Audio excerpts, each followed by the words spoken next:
बस छोड़लो शिवजिया बोले डमरू बजाले हो।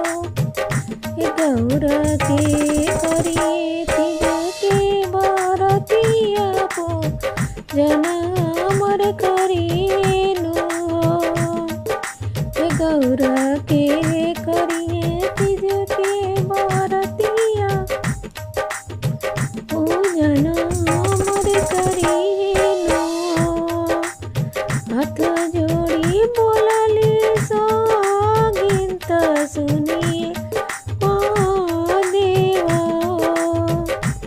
हाथ जोड़ी बोलली सोगिंत सुनिए देवा। शिवजी हम करबो तीज के बरतिया हमारे घरे आइनु।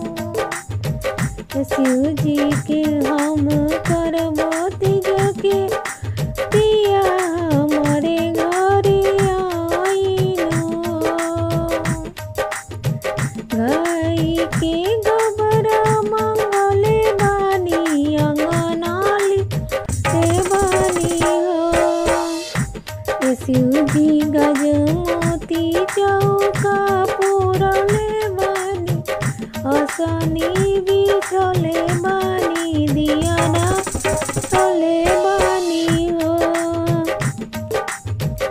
शिवजी गजमोती चौका पूरले बानी असना बिछले बानी दियाना तले बानी हो। तही चौका बैठले महादेवा संगावा गौरा देई हो। तही चौके बैठले महादेवा संगावा गौरा देई हो।